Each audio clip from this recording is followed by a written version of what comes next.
Indonesia dikenal sebagai salah satu penghasil kopi terbesar di dunia. Sejak zaman kolonialisme, kopi Indonesia sudah menjadi komoditas yang sangat berharga. Dari tahun ke tahun, produk kopi Indonesia terus mengalami perkembangan. Perjalanan panjang ini tidak hanya mencakup peningkatan kualitas biji kopi, tetapi juga inovasi dalam produk turunannya yang semakin beragam. Merujuk data Departemen Pertanian Amerika Serikat USDA, Indonesia merupakan produsen kopi terbesar kelima di dunia dengan total kontribusi sekitar 5%. Indonesia kalah dari Brasil, Vietnam, Kolombia, dan Ethiopia. Sayangnya di tengah peningkatan konsumsi kopi, produksi kopi Indonesia turun pada 2023. Menurut data Badan Pusat Statistik, produksi kopi nasional mencapai puncaknya pada 2022 dengan 771 ribu ton, tetapi menurun menjadi 756,1 ribu ton pada 2023. Berdasarkan survei Snapcart pada September 2023, konsumsi kopi masyarakat Indonesia cukup tinggi. Survei yang melibatkan 4.538 responden ini menunjukkan 79% masyarakat Indonesia minum kopi setidaknya sekali dalam sehari, terutama di pagi hari. Kopi yang saat ini banyak diminati dikenal sebagai minuman penambah energi atau melawan rasa kantuk. Di sisi lain, kopi juga kerap dijadikan teman berbincang yang asyik dengan sahabat, kerabat, hingga teman pekerjaan. Bahkan tidak sedikit orang yang rela meluangkan waktu khusus hanya untuk menikmati secangkir minuman kopi.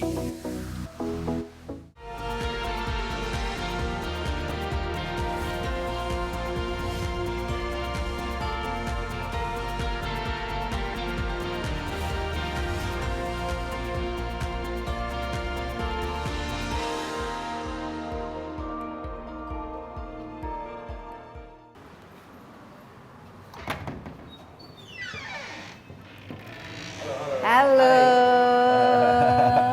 Iya, kita sekarang sudah bersama Joshua Tanu ya. Joshua ini seorang pakar kopi, pebisnis kopi dan juga mantan juara barista. Ini kita di Common Grounds ya, salah satu dari ini sebenarnya franchise atau brand yang dibangun ya oleh ini Joshua. brand yang dibangun, ya. Brand yang dibangun oleh sendiri. Joshua dan menjadi juara barista pada tahun kalau tidak salah tahun 2014 sampai 17. Jadi 3 tahun. Ya, 3 tahun. Oke. Tapi sebenarnya kita ingin tahu ya, apa sih menjadi barista itu apa dan apa sebenarnya yang diuji dan dicari dan yang membuat seorang itu bisa menjadi juara? Ya. Sebenarnya banyak hal ya. Satu dari segi barista. Kalau kita ngomongin dari barista tuh kita ngomongin sebenarnya customer experience and coffee education to the market gitu kan. Jadi pendidikan mengenai pendidikan, kopi. ya. Jadi barista harus bisa memberitahukan experience kopi ini tuh asal usul dari mana, cara bikinnya bagaimana, roastingnya bagaimana, dan semua ini supaya customer bisa merasa lebih mengenal, lebih mendekat ke kopi tersebut, di mana waktu mereka minum lebih appreciative of the coffee gitu. Yeah. So I think that's for me the true meaning of a barista is to provide the full experience of coffee to a customer. Tapi kan harus ada pendidikan yang mau tidak mau dijalankan ya sehingga akhirnya menjadi juara itu. Itu bagaimana dari pengalaman Joshua itu sendiri? Apa yang membuat Joshua tertarik dan sehingga akhirnya berhasil menjadi barista dan sekarang pebisnis kopi? Sebenarnya kalau dari pendidikan mungkin bisa dapat dari beberapa hal ya. Kalau saya pendidikan lebih dari experience ya, pengalaman. Di mana pertama kali saya buka kafe 2010. Itu saya sebelumnya belum pernah minum kopi, nggak gitu suka kopi. Belum gitu pernah kan. minum kopi? Jadi ini sesuatu yang baru ya? Iya, 2010 something baru for me. Dulu minumnya apa dulu? Teh? Teh, ya kan teh, air, usually something juice gitu kan, something a bit more refreshing gitu kan. Dan waktu 2010 buka kafe, belajarnya banyak sekali gitu. Dan salah satu hal yang saya belajar paling banyak adalah betapa variasi kopi di dunia itu ada gitu kan. Dan itu yang ngebuat kita selalu curious. Selalu mau mencari pengalaman baru, mau mencari rasa baru, mau mencari proses baru untuk bisa mendapatkan that golden coffee yang itu berapa lama itu dicari. proses pembelajarannya, Joshua? Itu sebenarnya ongoing sih. Kalau saya dari awal mulai kompetisi itu sekitar 2012, di mana awal kompetisi coba awalnya cuma coba-coba karena barista saya waktu itu saya ikutin kompetisi kan, dan nggak menang-menang nih atau nggak pernah qualify gitu. Jadi saya ada taruhan sama dia. Oke, saya ikut deh tahun depan deh. Kalau saya bisa menang atau lebih baik, you have to listen to me gitu kan. Dan saya ikut tuh, dan ternyata saya juga nggak qualify. And it's something to me yang satu bukan cuman interesting enough that itu agak susah untuk ternyata penyampaian kopi nggak segampang itu ke customer. Tapi apa yang dicari oleh jurinya sehingga memastikan bahwa ini juara nih? Benar, jadi nggak segampang cuman tekniknya bagus gitu kan, tapi lebih pengertian dari kopi tersebut, lebih pelaksanaan or how detailed you are in producing the coffee tersebut gitu. Dimana terus salesmanship, right? Seberapa banyak kalian bisa narasi dan memberikan cerita untuk kopi tersebut di mana customer mendapatkan pengalaman yang beda gitu kan. So all this dijadiin poin tuh sama mereka tuh. Plus technical of course, tapi technical mungkin sekitar 20-30%. Technical 20-30%. Ya, technical itu cara mengolah dan lain sebagainya. Benar, ya. Mungkin kita sambil lihat-lihat ya, Yes. apa yang variasi ya yang disajikan dan kira-kira apa yang sekarang tuh Sebenarnya menjadi kalau variasi, tren ya. Orang Oke, itu sukanya apa khususnya di Indonesia? Kalau mungkin kita bisa lihat dari sini dari segi variasi kopi ya, karena ini kita punya single origin bar. Di mana single origin bar kita itu kita mengambil Single origin itu berarti dari satu tempat. dari satu tempat, bisa dari satu tempat atau bisa dari satu lot dari tempat tersebut. Tapi single origin means dari satu kebun. Nah, mungkin ini coba kalau kita bisa bicara mengenai kualitas, cita rasa dan lain sebagainya. Kita di sini ada dua contoh ini biji kopinya. Mungkin bisa cerita sedikit apa yang bisa membedakan sehingga kita juga paham lah dari segi semua aspek kualitas Sebenarnya satu, kalau kita ngomongin dari kualitas, karena kita Common Grounds kan we're very quality driven. Jadi any coffee yang kita ambil dari luar negeri maupun di dalam negeri itu kualitas pasti standarnya pasti bagus gitu kan. Mungkin kita cuma bicarakan dari segi perbedaan aja antara dua biji tersebut. Dimana kalau bisa lihat tuh dari size-nya udah ini sangat kecil beda, ya. kan? Ethiopia lebih kecil. Ini Ethiopia ya. Yang Indonesia lebih besar. Gitu. Indonesia ini dari Pantai Mesara Mesara. gitu. Jadi emang varietal dari dua ini sudah beda sekali. Varietal tuh kalau kita ngomongin adalah subspesies, di mana kalau kita ngomongin spesies itu adalah Arabica atau Robusta. Right? Itu dua spesies yang Arabica berbeda. atau Robusta. Perbedaan dalam environment-nya atau Jadi Arabica cara sama Robusta menanamnya sebenarnya itu? hanya dulunya kopi asli, dulunya fresh coffee juga. Cuma perbedaan dari segi masa panennya aja sebenarnya. Dari segi masa panen. Masa panen dan environmental panennya. Dimana kalau kita ngomongin Arabica itu selalu di atas 1.200 dari permukaan sea level gitu kan. Kalau kita ngomongin Robusta itu selalu di bawah 1.000 meter above sea level gitu kan. Dan perbedaan ini yang ngebuat stark difference in terms of the karakteristik aja dari segi Arabica sama Robusta.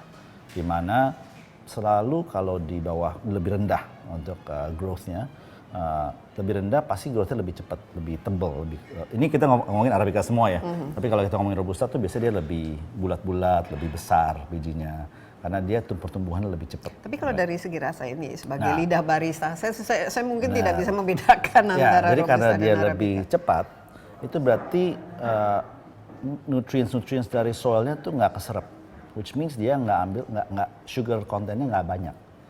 Sugar content itu kalau kita sangrai itu yang ngebuat citric acids atau acidities in coffee. Acidities in coffee bukan cuma asam sebenarnya. Acids is like different types of flavor, kayak misalnya grapes, orange is citric acid, lemon citric acid lebih asam. Kalau kita ngomongin grapes itu lebih manis, itu lebih ke tartaric acid. Apple lebih ke malic acid. So acid bisa juga manis atau asam. It's not particularly just asam gitu kan. Tapi acids ini yang ngebuat rasa banyak, ya kan. So different types of acid gives you different types of flavors. Dimana kalau nggak ada gula yang diambil nutrients kayak Robusta, dia nggak bisa provide acids. Dimana rasanya Robusta karakteristiknya rasanya lebih pahit, lebih kosong, lebih bold ya kan, teksturnya lebih berat dan aromanya lebih kencang kopi karena itu yang biasa dipakai for the mass market. Oke, jadi dari segi harga lebih murah. Benar. Jadi rata-rata kopi yang dijual di Indonesia khususnya di sachet atau diproduksi secara massal itu Robusta.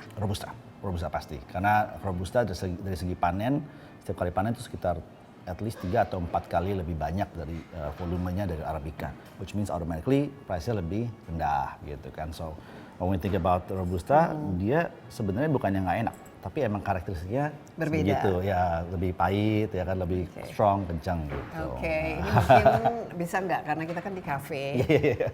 Dan ya memang sekarang Yoshua ini pebisnis kafe lah, sudah jadi pengusaha sukses, tapi kan pernah jadi barista. Iya. Bisa nggak mungkin kita lihat bagaimana seorang mantan barista mengulik kopinya? Kalau misalnya mau belajar lebih banyak tentang spesifik kopinya, itu mungkin lebih enak kita nge-brew kopinya. Oke, Right? I kita think brew. might be a better, Lebih otentik ya. lebih otentik.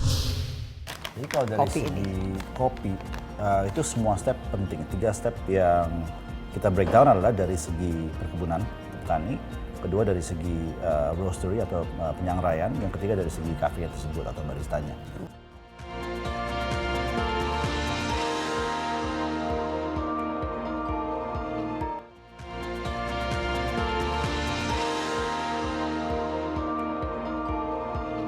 Ya, Insight with Desi Anwar kali ini mengenai kopi. Saya ditemani oleh seorang ahli pakar kopi, Yoshua Tanu, mantan barista juga, ya 3 kali berturut-turut ya menjadi juara barista Indonesia. Nah, Yoshua, kita ingin tahu ya, belajar mengenai kopi itu sendiri dari bean, satu biji ini ya, yang mulai dari pohon itu sampai akhirnya kita bisa nikmati. Apa prosesnya khususnya yang penting dan bagaimana penyiapannya dan step by step yang harus dilalui oleh Jadi kalau dari kopi segi ini? kopi, itu semua step penting. 3 step yang kita breakdown adalah dari segi perkebunan, petani, kedua dari segi roastery atau penyangraian, yang ketiga dari segi kafe tersebut atau baristanya. Menunjukkan di mana step pertama, obviously kalau kopinya mau enak, flow-nya harus memanen coffee cherry yang sudah mature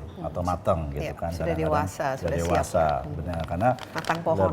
Iya, lebih sama kayak buah lah ya. Kan buah technically Iya. buah gitu. Karena kopi kan Dimana sebenarnya kan buah, ini kan buah, hanya bijinya benar, ya. bijinya buah, benar. Jadi lebih matang, biasanya lebih manis, lebih Nah, itu banyak biasanya gula untuk satu concentration. pohon kopi itu berapa lama sehingga menghasilkan buah yang sudah dewasa? Iya, biasanya kalau untuk pohon kopi itu setahun sekali untuk yang big harvest. Itu harvestingnya period sekitar 3-4 bulan, di mana dia tumbuh cuma sekali dan mungkin ada penumbuhan kecil di like a half harvesting period di 6 bulan berikutnya, tapi kebanyakan cuma sekali setahun. Sekarang setelah dipanen, apa yang harus dilakukan? Nah, setelah dipanen, cherry-nya itu kita harus melakukan lewat namanya coffee processing. Coffee processing itu ada 2 yang paling jauh perbedaan, yaitu adalah natural process sama wash process. Di mana natural process ini yang dilakukan zaman dulu karena nggak ada alat, nggak ada equipment, nggak ada mesin. Hanya ada matahari. Ada matahari, benar. Jadi dia petik, dia panen. Nah, biji bukan biji ya, buahnya. Buahnya cherry-nya. Buahnya cherry langsung ditaruh untuk dikeringin di bawah matahari langsung gitu. Dikeringin untuk sekitar mungkin 2 minggu, 4 minggu. Baru mereka kupas, mereka bersihin, dapat tuh biji hijau, green bean yang udah kering gitu kan. Nah, baru dia kirim ke roastery. Kalau kita ngomongin proses yang wash atau yang mungkin Dicuci lebih dulu. baru adalah dia panen, dia kupas tuh semua kulitnya, dagingnya. Dan itu sudah bisa Terus dipakai, padahal kan sebenarnya kan banyak nggak bisa, kandungan iya nggak bisa nutriennya dipakai ya. ya. Sayang, sebenarnya dagingnya nggak banyak. Cuman kadang-kadang orang masih pakai skinnya untuk jadi teh, itu bisa juga. Cuman nggak terlalu banyak sih yang masih belum dijalankan gitu. So pasti panen, dikupas kulitnya, dikupas dagingnya, bijinya dicuci dan direndam biasanya. Dicuci dan direndam itu kebanyakan untuk konsistensi flavor, konsistensi kebersihan. Setelah direndam, baru dia lempar ke pengeringan di matahari, gitu kan. Pengeringan, udah kering ke certain moisture content, baru dia kirim ke roastery. Oke, itu masih ada di Indonesia yang melakukan Banyak, secara banyak. Tapi nggak banyak untuk area-area yang mungkin nggak terlalu develop, Iya. nggak perlu. Tapi nggak bisa dijadikan sebagai sumber kopi untuk ya Sebenarnya kafe ada juga banyak yang kita ambil untuk natural process karena sebenarnya dari segi rasa itu jauh lebih enak. Cuman dari segi cost benefitnya ke petaninya nggak terlalu nggak terlalu ya. high margin gitu kan. karena they lose a lot of the coffee. Oke, jadi kalau yang Joshua ambil sekarang ini kerjasama dengan petani langsung? Kita kerjasama petani langsung selalu. Dari mana saja biasanya? Kalau di Indonesia banyak sih dari Toraja, dari Aceh. Nah ini kan sekarang sudah banyak ya specialty ya, kopi bukan ya kalau kita ke kafe sekarang ya harganya juga lumayan lah misalnya, apalagi variasinya.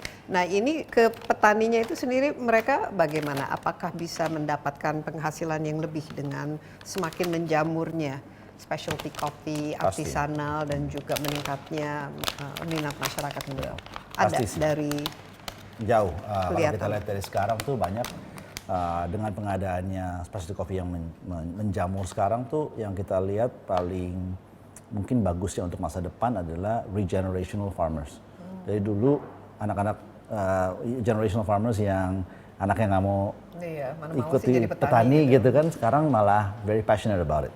Karena mereka lihat komunitas kopinya lumayan kencang, mereka juga mau become part of the community, mereka juga lihat dari kebaristaan ada semacam appreciation-nya ya kan. Karena ini lebih jadi art ya. Correct. Jadi untuk mereka tuh sesuatu yang it's a healthy hobby karena mereka harus menerusin anyway gitu kan, tapi dengan adanya mereka komunitasnya, dengan mereka bisa mengikuti kompetisi, mereka juga jadi lebih diketahui orang gitu kan, it makes them a bit more prideful. Dimana ini yang saya lihat lebih bagus karena yang saya tahu tuh petani-petani lama kadang-kadang kalau udah tua mereka nggak mau memperbesar lahannya karena pikir saya udah berumur. Kalau memperbesar lahan, satu capex-nya juga lebih besar dan kedua siapa yang mau jaga gitu kan. Nah kalau saya lihat benefitnya sekarang tuh anak-anak yang saya ketemu biasanya mau tuh untuk mencari lahan baru, untuk mengelolanya, mereka bisa mencari investor mahal untuk Bapak kamu yang sewa lahannya, saya yang operasional untuk yang penting produksinya konsisten, volumenya lumayan tinggi. Oke.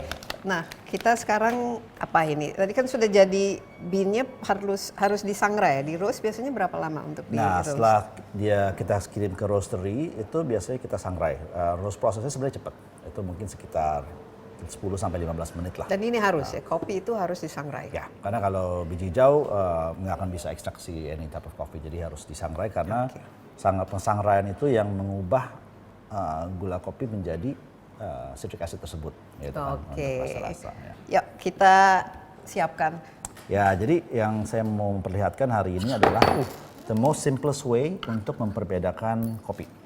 Ya kan, yaitu kita ngomongin namanya metode cupping. Metode cupping tuh sebenarnya metode tubruk sebenarnya sih. Jadi kita grind kopinya, kita taruh air dan kita pelan-pelan merasakan kopi tersebut. Kenapa metode cupping ini yang kita pakai untuk melihat perbedaan kopinya itu karena it's the most simplest method dengan tidak menambah variabel yang terlalu banyak.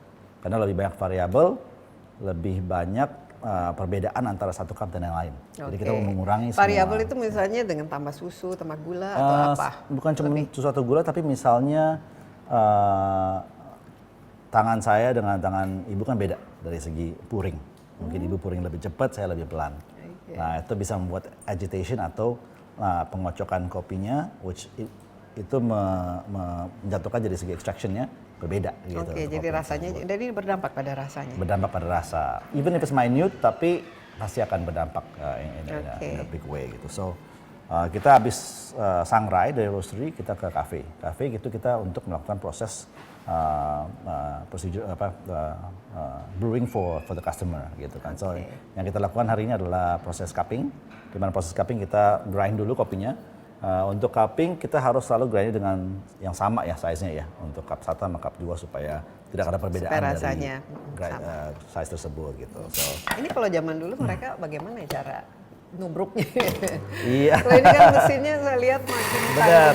I mean, that's the technology itu yang ngebuat kita ngerasa kopi emang lebih spesifik in terms of flavor profile.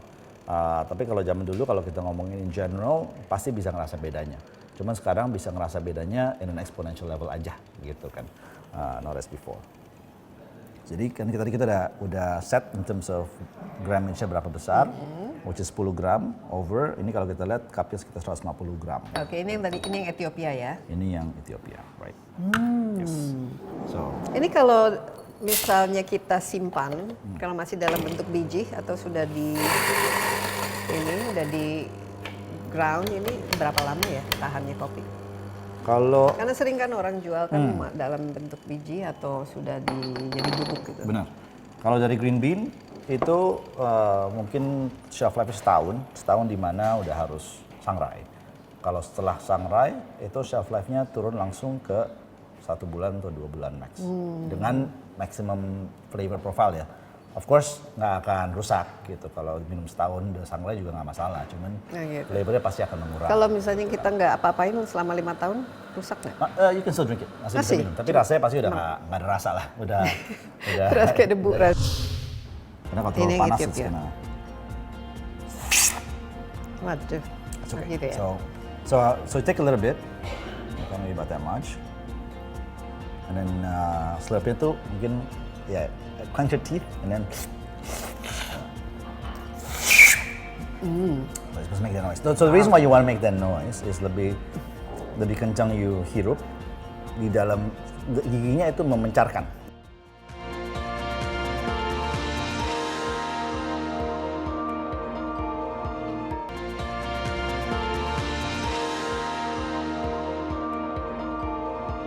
Sekarang kita basahin ya bubuknya. Tunggu ini. Ini harus suhunya berapa, Yoshua? Nah, Apakah kalau kita mau selalu pakainya boiling water. harus mendidih? Yeah, the reason why is sebenarnya 90 sampai 94 itu paling bagus. Tapi karena mungkin semua orang nggak ada alat untuk mengetahui temperatur, selalu dari boiling. Kenapa? Karena at least boiling Ada ya, minim standard 100. starting point-nya sama gitu kan untuk boiling A sama boiling B. Kalau misalnya saya pour 94 ke cup A, terus cup keduanya kan pasti udah mengurang tuh airnya, which means temperature-nya juga mengurang juga Mengurang. kan. Nah, ini Which means ini ke berdampak- 92, benar. Dan berdampak pada rasa. Yes, correct. So Okay. at least if it's boiling, you know untuk mengurang temperature perlu sedikit lebih banyak waktu, Okay. which means masih bisa untuk 2 cup. Jadi suhu juga sangat mempengaruhi. Oke. Oke. Okay, Udah. so since we know the cup is the same size, we don't have to wait again, nggak usah ditimbang lagi. Jadi tinggal pouring, tapi dengan pouring yang kalau bisa speednya atau prosesnya agak sama gitu. Wow. So when we pour, should be the same. Wah, ini kelihatan sekali nih tangannya ahli sekali. So you can see here also, see, one in terms of kremanya satu lebih tebal, satu lebih tipis. Right? This doesn't mean anything. It means something. It means freshness of roast, not coffee. Meaning most likely dengan krema yang lebih tebal seperti ini, roasting date-nya lebih mendekat daripada yang krema yang ini mungkin roasting date-nya lebih lama. jauh. Benar. So if you want to taste the freshness of the coffee at home, if you pour tubruk, kalau nggak ada krema itu most likely kopinya udah agak lama. roastingnya, benar. Oke, ini mungkin Jadi ini aromanya. kita tunggu sekitar 4 menit, di mana kita let it extract. Setelah 4 menit baru kita mulai bersihin, Oke. dan kita minum di menit ke 10. Jadi kita idealnya begitu ya. Idealnya Menit ke 10. Lama juga. Ini sambil, Ya, sambil kelama, nunggu. kelama. Mungkin dari segi ini evolusi dari industri coffee business di Indonesia sendiri. Yoshua itu melihat bagaimana? Apakah ini sesuatu yang terus masih bisa berkembang dan juga tren ya terhadap specialty coffee dan lain. Apa sih yang mendrive atau mendorong orang itu sehingga ya hampir bisa dikatakan setiap sudut jalan itu pasti ada kedai kopi. Ya, I think so. Kalau kita ngomongin trennya tuh kita lihat mungkin awal-awal ini lebih more of a brand trend, ya kan, kopi baru masuk. Awal-awal specialty coffee lah, let's say, Starbucks came in the early 2000s, itu yang untuk memberitahukan kopi udah mulai masuk loh. Karena globally kalau kita ngomong tuh kopi nggak pernah ada downtrend dari segi consumption, it's always uptrend, never a Dan fall. produksi juga tidak pernah turun. Produksi juga tidak pernah turun. So always in terms of coffee consumption and sustainability, menurut saya pasti it's forever. Ada. Jadi gitu, ini ke sebenarnya depan. bisa sesuatu yang bagi Indonesia produsen kopi sesuatu yang bisa bagus ya buat bagus perekonomian. sekali gitu. Cuman sekarang there's actually a lack of supply in farmers, so that's probably something that we need to think about in terms of having a more sustainable long-term productivity of Indonesia gitu kan. Kedua, satu, jadi dari segi kopi tersebut tuh it will never die, right? Satu, karena it depends on population, the more coffee drinkers. Kedua, kalau kita ngomongin tren yang setelah Starbucks masuk, baru mulai specialty coffee, di mana orang mulai mengetahui komunitas kopi, mulai mengetahui kopi itu ternyata nggak cuman cappuccino latte doang loh atau frappuccino doang, ternyata banyak banget varietas kopi. So the trend of education coffee udah mulai masuk. Terus 2015-16 di mana ada kopi kekinian yang mulai membuka cabang-cabang besar. Itu lebih menyentuh anak-anak muda untuk mau minum kopi lewat es kopi susu, which is very popular gitu kan. Di mana itu yang kita lihat trennya lebih ke awal-awal ke brand driven. Ya kan dulu kan ada mungkin 4 5 yang mulai itu dan besar-besar gempar-gempar di mana orang milihnya gue tim ini loh, gue tim B, gue tim C gitu kan. Nah, fast forward 5 tahun dari 2018 ke sekarang itu orang udah mengevolve dari brand minded ke behavior. Karena mereka udah pernah minum functionality, ya kan? Mereka udah pernah minum dan ternyata produktivitas saya tuh naik sekali di pekerjaan atau di kreativitas atau di ngantuk-ngantuk nih. Exactly. So they see the benefit of coffee in that way. So that is what creates the value of behavioral. Kenapa orang biarpun brandnya udah masa lewat 5 tahun 6 tahun tapi masih memerlukan minum kopi karena mereka merasa itu something jadi that's habit of ya, value. jadi pagi Habit. mungkin bangun tidur terus langsung bikin sendiri atau ke kafe benar. favorit. Jadi habit ya. Habit, jadi habit. Saya pasti harus minum kopi hari ini, saya masih harus cari gitu kan. Nah habit ini yang mengubah mindsetnya dari whether it's education, whether it's baru mulai kopi atau brand driven, mulai menjadi value driven. Okay. Dimana ada nilai tertentu ya saya harus Apa minum kopi. Jadi saya harus mencoba mencari kopi yang kualitasnya bagus dengan harga yang lebih rendah karena I will drink it every day gitu kan. Ini apa yang saya lakukan? Jadi yang saya lakukan adalah ini kalau udah sekitar 4 menit kita cuma bersihin kerasnya aja sih karena kerasnya itu adalah kopi yang mengambang. Kopi mengambang meaning berarti ekstraksinya nggak terlalu banyak atau agak hampa dalamnya ya, karena mereka mengambang gitu kan. Jadi kita buang dulu untuk yang hambang-hambang itu. Jadi kita bersihkan dulu ya. Ini kan. So usually, if I break the crust and you put your nose close, you can smell it a bit better in terms of the coffee. You see that, right? Nah, karena waktu kita break ada juga yang turun, ada juga yang masih naik. Yang naik kita. Tapi ini seorang barista nih yang mengulik atau membuat kopinya. Ini kalau kita menunggu sampai 30 menit sendiri, ini satu kopi kayaknya. Benar. Tapi ini this is the true way of drinking pure coffee ya. Ya, cara yang tradisional dan terbaik ya. Benar. Thank you. Okay. So we just use this to later taste the coffee. So we don't taste it by drinking, we taste it by slurping. Okay. Wait, ini berapa menit? I think let me try first. Karena kalau terlalu panas it's gonna. Waduh. It's okay. Gitu ya. So take a little bit. Maybe about that much, and then slurpnya tuh mungkin clench your teeth and then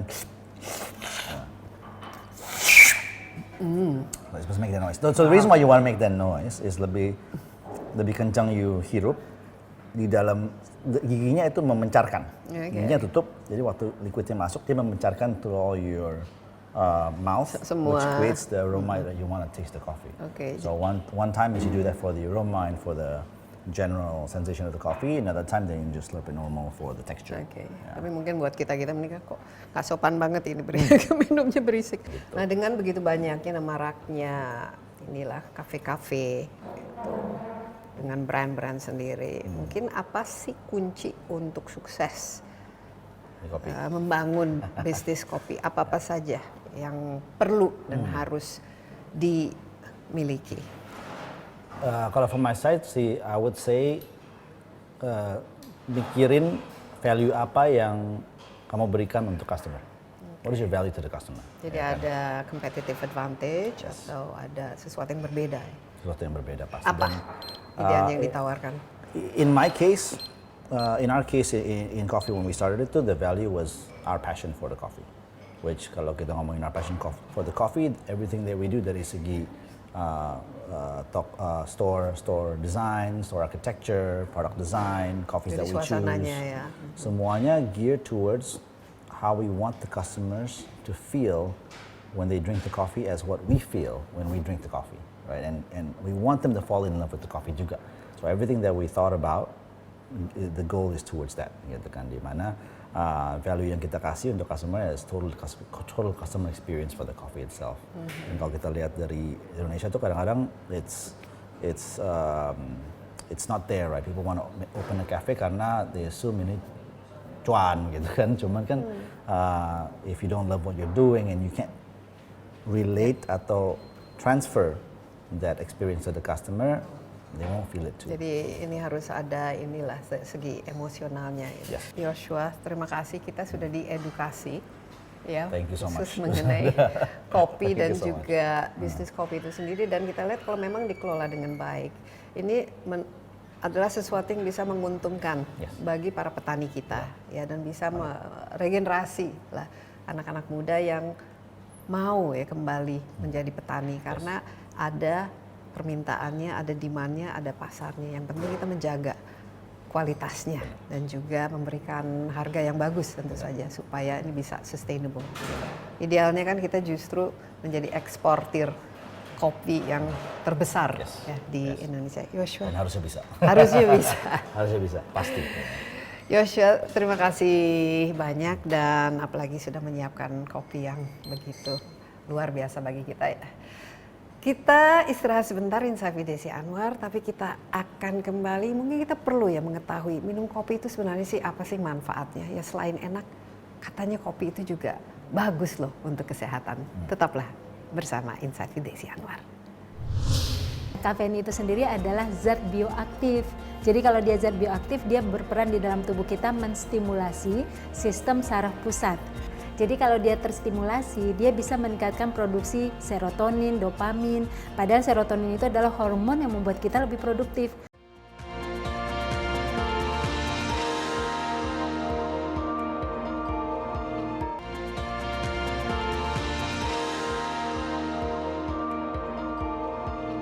Kembali bersama Insight with Desi Anwar. Episode kali ini kita banyak sekali belajar mengenai kopi, bukan saja cita rasanya, cara menyiapkannya dan membuatnya yang benar, tapi juga asal usulnya, dan tentu saja yang kita ingin ketahui itu apakah ada benefitnya dari minum kopi, karena ngopi ini sudah menjadi budaya yang bisa dikatakan hampir semua orang kini melakukan ya. Minum kopi paling tidak sekali sehari. Nah, untuk mengetahui lebih lanjut lagi khususnya dari segi gizinya, dari segi benefitnya, atau mungkin juga apa hal-hal yang perlu kita pelajari kalau kita meminum kopi. Saya sudah ditemani oleh Dr. Rita Ramayuli, seorang ahli gizi. Mbak Rita, apa kabar? Ya, kabar baik. Suka Mbak kopi Desi. juga kan? Saya tidak termasuk minum kopi. Tidak. Mirip-mirip kita. Oh, Lebih apa Mbak Rita minumnya? Sepertinya metabolisme saya agak lambat terhadap kopi ya. Jadi kalau udah minum kopi bisa nggak tidur-tidur gitu. Nah, ini juga mungkin salah satu iya. alasan kenapa banyak sekali anak muda, apalagi kalau yang suka begadang atau harus kerja keras, ada deadline, itu akhirnya kan minum kopi. Iya. Supaya melek, cepat ngantuk ya. Saya sendiri memang suka teh, tapi sekarang udah mulai belajar karena terbiasa minum teh, nggak mempan ini kalau ngantuk. Tapi ini salah satu benefit ya dari minum kopi itu. Iya, Mbak betul, Rita. betul. Jadi kalau kita lihat di kopi itu kan kandungan utamanya adalah kafein. Nah, kafein itu sendiri adalah zat bioaktif.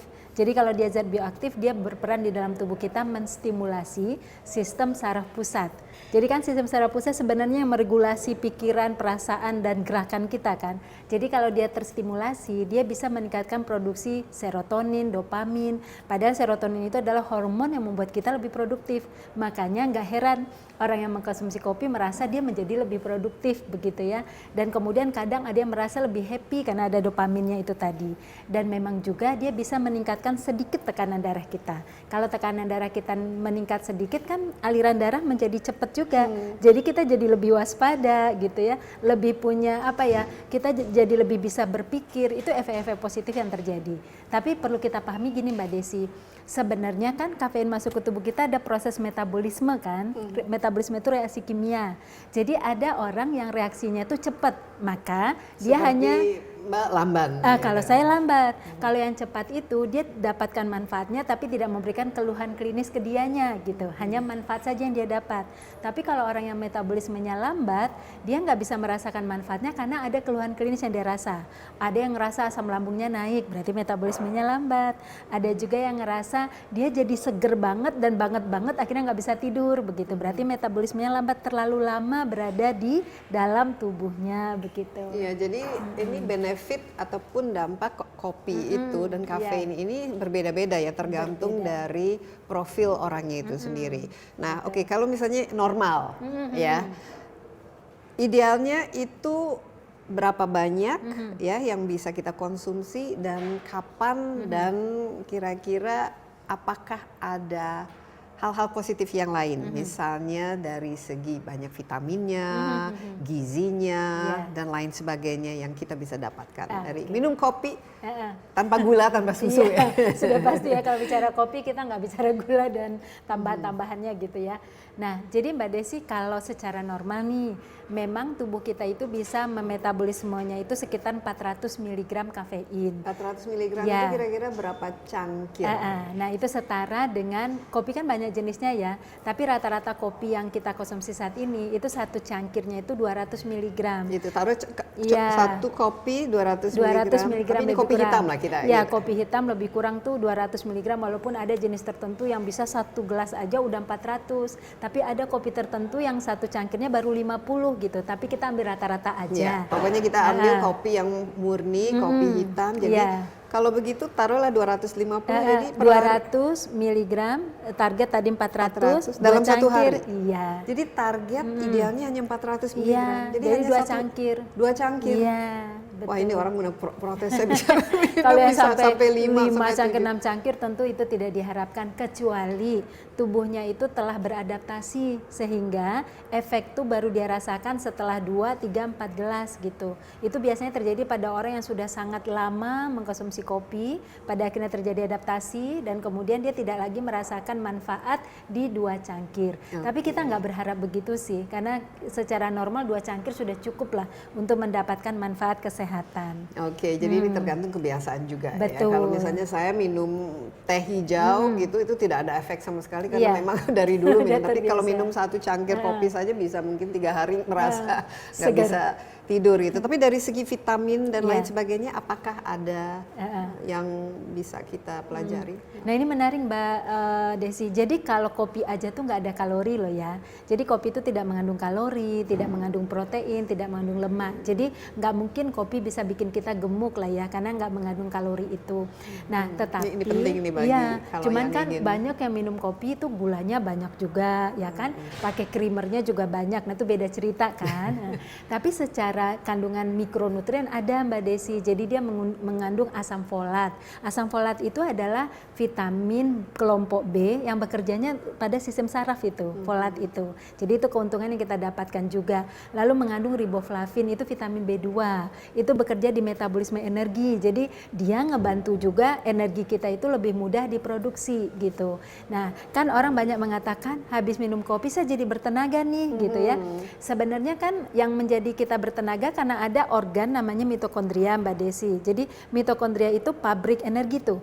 Jadi kalau ada gula atau ada lemak yang masuk ke tubuh kita dibawa ke mitokondria jadi energi. Salah satu yang bisa membawa itu adalah vitamin B tadi, riboflavin. Itu ada di kopi. Apakah ada jam-jam atau waktu terbaik untuk minum kopi? Ya, ada Mbak Desi. Jadi kan sebenarnya utamanya supaya tidak mengganggu tidur. Betul. Tapi sebenarnya kan proses utama terjadinya dia menstimulasi sistem saraf pusat kita mengeluarkan serotonin. Serotonin itu lawan dari melatonin, Mbak. Jadi kalau jam 8 malam tubuh kita justru memproduksi melatonin untuk tidur kan. Supaya kita cepat ngantuk. Nah, serotonin itu lawan melatonin, di situ aja udah ada jawaban. Jangan pernah diminum ketika melatonin diproduksi. Tabrakan dong, itu kan lawannya. Nah, jadi sebaiknya kecuali memang, kita mau begadang. Nah, serotonin itu kapan sih kita butuhkan? Karena dia hormon produktif, maka memang kita butuhkan di pagi, di siang. Pagi itu jam berapa? Karena biasanya kalau kita bangun pagi kan ya sebenarnya udah cukup segar sih, kita kena matahari saja kan itu sudah merasa. Itu idealnya Jadi itu kapan? Kalau berdasarkan irama sirkadian tubuh atau sirkadian rhythm kita tuh kan ada tuh. Nah, itu sebenarnya jam 6 pagi itu tensi kita paling tinggi tuh Mbak Desi, sampai jam 7 tuh paling tinggi. Kafein kan meningkatkan tensi juga. Jadi nggak boleh diminum di jam 6 sampai jam 7 karena tuh nanti tensi kita terlalu tinggi di pagi itu itu. dia. Nah, jam 7 itu mulai tensi kita mulai menyesuaikan dengan cahaya yang ada dan lain sebagainya, udah mulai normal. Jadi kalau mau start di jam 7 oke. Tapi sebenarnya paling baik seperti yang Mbak Desi katakan, pagi itu kan kita masih bugar ya. Kenapa mesti distimulan sih gitu. Baru bangun. Lagi enak-enaknya Iya, gitu. kalau saya sih setuju sih Mbak, lebih baik kita stimulan tubuh kita adalah ketika kita mulai merasakan kehabisan energi nih, fungsi kognitif kita mulai mandek nih gitu ya, kita butuh zat stimulan, jadi biar nggak sia-sia kehadirannya gitu. Jadi saya setuju lebih baik ketika jam setelah makan siang orang pada mengantuk karena sudah dapat karbohidrat, kemudian di tubuhnya sudah nyaman banget, butuh stimulan pada sistem saraf pusat, minumlah pada saat itu, mempertahankan kesadaran di siang dan sore hari. Nah, dampak dari terlalu banyak minum kopi, apalagi bagi mereka yang mungkin tidak terbiasa minum dengan jumlah, apakah ada dampak negatifnya yang bisa mengkhawatirkan? Ada Mbak Desi, jadi kalau kita lihat kan kafein itu pertama kali untuk metabolik kita dia akan menstimulasi tekanan darah kan Mbak Desi. Jadi kalau kita konsumsi berlebih-lebihan maka tekanan darah kita itu cenderung sangat tinggi gitu. Nah ini kan berbahaya kalau kemudian. Meningkatkan berapa ini kalau kita ada sistolik dan diastolik bisa sampai kapan? Bahkan sampai bisa 10 digit. Jadi kalau kita punya riwayat 120, ya naik 120 kan lumayan berbahaya juga. Karena kita harus pertahankan di 120 kan. Nah jadi kalau berlebihan itu bisa naik sampai 10 digit, bahkan pada kondisi kita sedang dalam kondisi stres, kortisol kita sedang tinggi gitu ya, itu bisa lebih tinggi lagi. Nah makanya tadi dibatasi 400 mg, karena kalau 400 mg itu belum bermakna untuk membuat kejadian negatif itu tadi. Tapi kalau sudah lebih dari itu kita tidak harapkan, nanti bisa mengganggu berbagai hal. Kalau tekanan darah meningkat, nanti kekuatan darah mengalir berlebihan di dalam darah, kebayangkan jantung itu juga akan memompa lebih tinggi lagi. Dan biasanya kalau saya kebanyakan jantung berdebar-debar ya. Kalau misalnya kita punya kondisi tertentu ya, apakah boleh mengkonsumsi kopi? Maksudnya yang aritmia atau justru ini bisa membantu untuk meregulasi. Iya. Nah jadi kita tuh peletakan kopi itu memang kadang-kadang dipertimbangkan secara personal gitu loh Mbak Desi. Jadi kalau orang sehat malah dia justru melindungi dia, protektif terhadap jantung gitu. Kalau jadi dia sehat. Karena dia bisa memblokir reseptor-reseptor yang terkait dengan aritmia. Bagus kan ya? Tapi kalau sudah menderita penyakit jantung gitu ya, terutama gagal jantung, itu nggak bisa dipacu sama kopi, makin gagal jantungnya begitu ya, karena kekuatannya sudah sangat rendah begitu. Tapi lain cerita nih, kalau darahnya kental, selagi nggak minum obat pengental darah, malah secara alami kopi bisa membantu pengenceran darah gitu kan. Tapi kalau dia lagi minum obat pengentalan darah, kerjanya berinteraksi negatif. Oke, jadi kalau minum kopi ini harus ada konsultasi ke dokter dulu ya, Iya, kalau orang sakit ya. Kalau kita punya kondisi medis. Tapi bicara mengenai obat, taruhlah kita minum obat suplemen bisa atau mungkin obat rutin. Apakah ada pengaruhnya dan apakah bisa dikonsumsi dengan kopi atau sebaiknya justru bisa jadi kontra indikatif? Iya, ada. Jadi kalau obat dengan kopi kalau disandingkan itu ya, jadi kafein itu dia bisa menghambat penyerapan zat-zat tertentu pada obat, itu bisa. Kemudian dia bisa menurunkan efektivitas dari zat pada obat.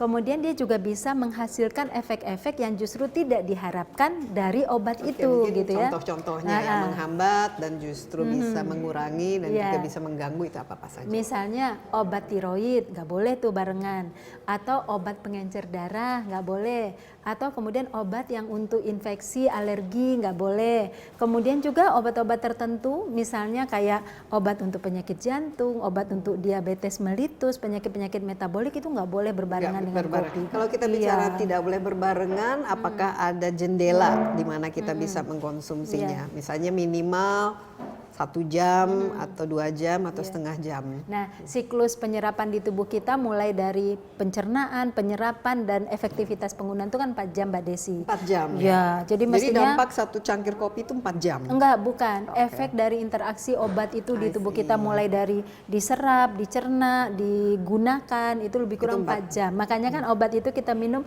pagi, nanti siang minum lagi kan. Karena setelah 4 jam dia tidak punya efektivitas apa-apa kan. Nah, di dalam angka ini sebenarnya tidak berbarengan kopi kan.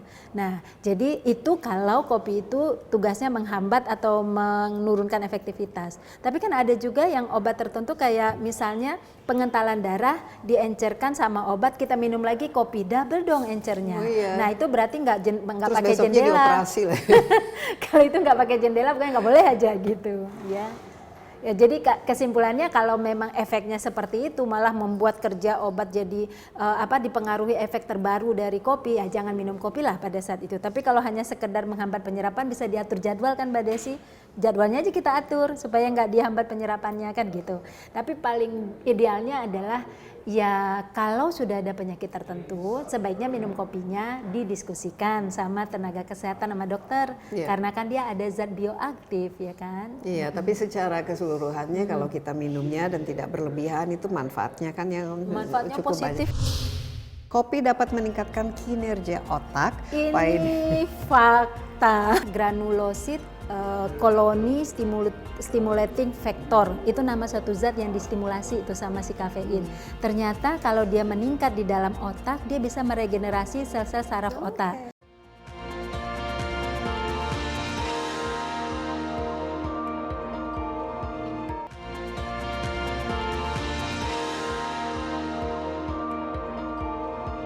Ini saya lihat juga karena ini kan semakin lama kan semakin tren ya, orang yang minum kopi. Kalau zaman saya dulu kan biasanya orang-orang tua ya sambil merokok. Tapi sekarang kan usia untuk orang minum kopi itu kan semakin muda. Mungkin Mbak Desi ini menarik satu Mbak Desi, ketika Mbak Desi katakan orang tua dulu kan minum kopi sama rokok kan Mbak Desi. Terus kemudian kejadian peningkatan penyakit jantung kan ya, lalu orang menyalahkan kopi. Ternyata itu gulanya. Bukan, ternyata rokoknya. Jadi kalau ada yang minum kopi tanpa rokok, ternyata nggak ada efek apa-apa, yang ada positifnya. Nah, ini dia. Jadi kalau minum kopi ya minum kopi saja, jangan ditemenin oleh rokok. Betul. Karena biasanya orang ini jadi ininya lah. Temennya banget, partnernya itu kopi dengan rokok.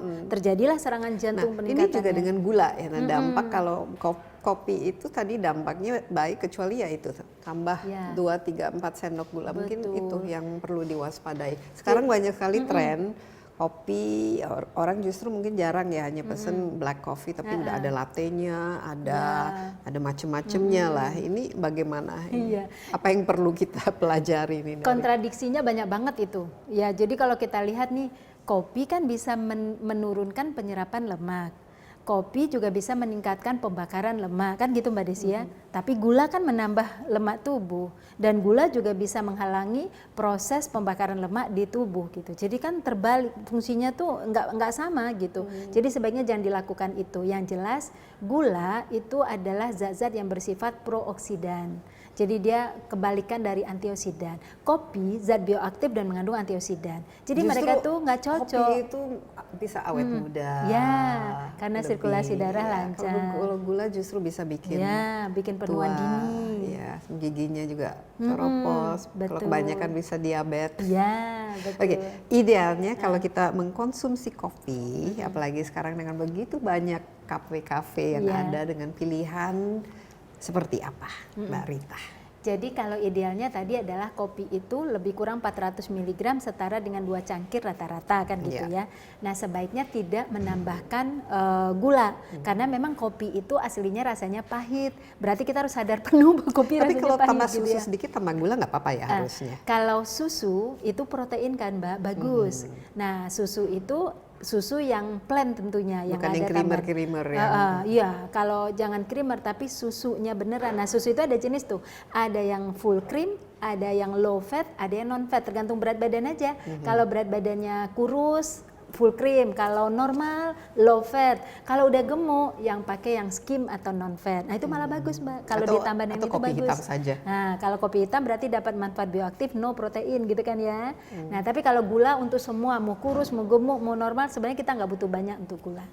Oke, nah supaya lebih memahami lagi nih, karena kan ada mitos, oh minum kopi karena bisa ini, atau ada antara mitos dan fakta. Oke, ini sebagai ahli gizi mungkin kita tanyakan ya, siap. Mbak Rita ya, kopi apakah aman dikonsumsi oleh ibu hamil dan menyusui? Oke, untuk ibu hamil relatif tidak aman. Untuk ibu menyusui relatif aman. Jadi nggak bisa dibilang mitos faktanya terlalu tegas. Kenapa? Kasih penjelasannya ya Mbak Desi. Kalau relatif tidak aman pada ibu hamil karena ibu hamil itu mengalami perlambatan metabolisme terhadap kafein. Jadi kalau dia minum kopi, kafein itu akan lama berada di tubuhnya. Ada resiko masuk ke plasenta. Kalau masuk ke plasenta sampai ke janin, janin tidak memiliki kemampuan mencerna kafein. Itu satu jawaban alasannya. Yang kedua adalah ibu hamil itu akan mengalami sedikit peningkatan tekanan darah karena perubahan hormonalnya. Kopi, kafein meningkatkan tekanan darah juga. Takutnya nanti meningkat tinggi tekanan darah pada ibu hamil. Jadi saya katakan untuk ibu hamil relatif tidak aman. Kecuali ada tanda kutip dia sangat terbiasa, itu ceritanya beda ya. Tapi secara umum relatif tidak aman. Kalau menyusui kenapa Kalau ibu boleh? menyusui relatif aman karena kafein itu memang akan masuk ke air susunya ibu. Tetapi di produksi air susu ibu itu ada proses untuk menetralkan berbagai macam zat. Sehingga ketika sampai ke bayi itu tidak seberat ketika sampai ke janin. Tidak menjadi kafe latte. Kopi dapat menyebabkan osteoporosis. Ya bisa tidak. Dalam jumlah yang normal sebenarnya tidak. Karena betul bahwa kafein menghambat penyerapan kalsium, tapi yang dihambat cuma setara 4 mg saja. Padahal kebutuhan kalsium kan 800. Jadi kalau cuma 4 kan nggak bermakna banget. Tapi kalau makannya, minumnya berlebih-lebihan, ya betul. Dia salah satu yang berkontribusi terhadap Jadi kalau misalnya minum 7-8 cangkir per hari mungkin perlu makan suplemen ya. Tapi ada satu nih Mbak Desi, cuman faktanya di Indonesia asupan kalsium orang Indonesia rendah banget. Jadi akhirnya kopi jadi ikut berkontribusi untuk membuat osteoporosis gitu. Karena asupannya rendah banget, hanya 250 mg. Apalagi kita tidak terbiasa minum susu dan kalau kurang ya yang minum yang punya zat kalsiumnya. Kopi dapat meningkatkan kinerja otak. Ini fakta. Langsung nggak sabar langsung jadi pinter ya. Iya, ini fakta banget. Lebih pinter ya kalau kita minum, paling tidak cemerlang ya. Mencegah Alzheimer. Tapi apakah bisa mengurangi resiko ya tadi Parkinson dan Alzheimer? Ini sudah ada studi secara ilmiah? Betul Mbak Desi, sudah banyak banget studi tentang itu ini gitu bisa ya. membantu? Nah, jadi yang pertama adalah kafein itu ternyata bisa menstimulasi, nama zatnya itu adalah granulosid koloni stimulating factor. Itu nama satu zat yang distimulasi itu sama si kafein. Ternyata kalau dia meningkat di dalam otak, dia bisa meregenerasi sel-sel saraf otak. Ya, bagus dia. Asal kafein ya, bukan yang lain-lain gitu. Yang tambahan aneh-aneh gitu. Yang kedua nih Mbak Desi, kan di otak kita itu ada namanya hipokampus. Hipokampus itu bagian memori, dari daya ingat kita. Itu distimulasi kerja oleh kafein. Nah, kemudian yang ketiga, kafein itu bisa melancarkan peredaran darah ke otak. Kekuatannya ke otak itu meningkat, sehingga darah itu kan membawa oksigen. Jadi otak ini teroksigenisasi dengan baik. Jadi itu memang benar. Sedikit kita olahraga, kenapa olahraga penting kan? Karena membawa zat oksigen ke otak. Jadi itu betul. Iya, jadi kita semakin tua, semakin uzur, ini kelihatannya kopinya juga semakin kita tingkatkan. Nah, ini tadi sudah dijawab sih sebenarnya, menjaga kesehatan jantung ini sudah ada. Iya, betul. Ini dari segi ilmiahnya sudah ada ya. Cuman ada batas-batas tertentu. Iya, dalam keadaan sehat dia benar menjaga kesehatan jantung karena bisa memblokir reseptor-reseptor yang terkait dengan aritmia, detak jantung yang tidak beraturan. Iya. Nah, ini terakhir mungkin banyak yang ingin menanyakan karena tadi disebut kopi kan 0 calorie. Kalau nggak pakai gula dan nggak pakai susu. Apakah bisa bagus ya dalam membantu program penurunan berat badan? Ini salah satu kunci nggak untuk menurunkan Ya. berat badan? Ya, setuju. Membantu, bukan dia satu-satunya membantu. Jadi orang kalau menurunkan berat badan kan defisit kalori, Mbak Desi. Kalau udah defisit kalori, kehadiran kopi akan meningkatkan keberhasilan defisit kalori itu tadi. Caranya adalah kafein itu bisa memperlambat penyerapan lemak. Itu satu cara kerjanya. Oh, itu bisa. Ya, Oke. jadi di usus kalau dia ada kafein itu, kalau seandainya pada saat itu kita makan yang berlemak, itu lama diserapnya, dihambat sama dia. Ini menarik. Jadi idealnya kopi itu diminum ya selain waktunya iya. yang memang secara metabolisme taruhlah pagi Iya. hari, tapi kapan? Sebelum makan, sesudah makan, atau ketika kita saat makan? Ya, sebenarnya sebaiknya adalah pada saat kita membutuhkan untuk membangun kewaspadaan kita, kan gitu ya, untuk menambah kesegaran kita, untuk mempertahankan kita tidak mengantuk begitu. Itu pentingnya di situ, boleh jamnya jam berapa aja. Nah, tetapi orang-orang yang ingin menurunkan berat badan, dia sudah defisit kalori, tapi dia pengen mengoptimalkan defisit kalori itu berhasil. Maka saya sarankan kalau dia makan siang ada lemaknya, minum kopi aja. Jadi nanti Setelah makan, setelah iya, mengkonsumsi bersamaan. lemak atau Jadi bersamaan? proses penyerapan itu adalah lebih kurang 1-2 jam. Maka dalam kurun waktu itu dia masih bermanfaat untuk mencegah penyerapan lemak ke darah, menurunkan. Nah, yang kedua, dia meningkatkan metabolisme, Mbak Desi. Jadi kemampuan otot jantung menggunakan energi, organ hati, ginjal menggunakan energi meningkat. Jadi misalnya nih, kita nggak ngapa-ngapain kan energi terbakar terus kan. Itu namanya energi basal. Kalau kita pakai kopi, dia banyak terbakar pada saat itu. Nah, itulah dua cara kerja yang kenapa dia bisa membantu defisit kalori kita berhasil. Oke, tapi berapa jumlah lemak dan berapa, ada korelasinya nggak jumlah kopi yang diminum dengan jumlah lemak yang dibakar? Iya, jadi korelasi yang kita temukan adalah orang-orang yang sedang defisit kalori 500 kilokalori akan mengalami penurunan berat badan itu lebih bermakna 0,5 sampai 1 kg per minggunya dibandingkan orang yang tidak mengkonsumsi kopi. Jadi dia lebih lambat. Dia bisa dapatkan 0,2 sampai 0,3 aja, pakai kopi bisa 0,5 sampai 1 begitu. Oke, wow, Mbak Rita. Iya. Jadi sebenarnya kopi ini banyak sekali manfaatnya, benefitnya khususnya untuk kesehatan. Apalagi kalau kita semakin tua udah mulai lupa-lupa, ternyata kopi juga bisa merangsang otak kita untuk lebih cemerlang, ya. Cuman kalau kita memiliki kondisi medis tertentu, ya kita harus waspada juga. Ya, karena ini sangat cepat ya reaksinya terhadap tubuh kita. Ya mungkin oleh sebab itu ya orang itu seluruh dunia dari dulu keranjingan ya minum kopi. Iya betul. Ada memang bisa ini juga adiktif itu kopi. Oh iya, Mbak Desi, kita adiktif. Jadi ada aspek ketergantungan juga. Iya, ada. Jadi memang yang namanya seluruh zat bioaktif yang bersifat stimulan itu di dalam tubuh dia akan bersifat ketergantungan. Oleh karena itulah kita yang meregulasi seni mengatur gitu. Oke, Ya. jangan lebih dari 400 miligram Ya kalau kita 1 sendok itu biasanya 15 miligram. Ya, kita hitung saja ya berapa. Nah, tapi 400 miligram itu kan yang ada di dalam kopinya, bukan berat kopinya. Bukan berat kopinya. Iya. Nah, biasanya kopi rata-rata kopi jenis hitam itu untuk takaran 1 cangkir dia 200 ada. Jadi 2 Iya. cangkir. Mbak Rita, terima Ya, kasih banyak sama-sama, atas Mbak Desi. insight-nya. Dan ya demikian Insight with Desi Anwar kali ini, menarik ya. Topik kita kali ini, jangan lupa Anda juga dapat menyaksikan acara ini di Insight with Desi Anwar di YouTube dan juga di cnnindonesia.com. Terima kasih banyak atas perhatiannya. Sampai jumpa, stay safe dan juga stay healthy. Bye-bye.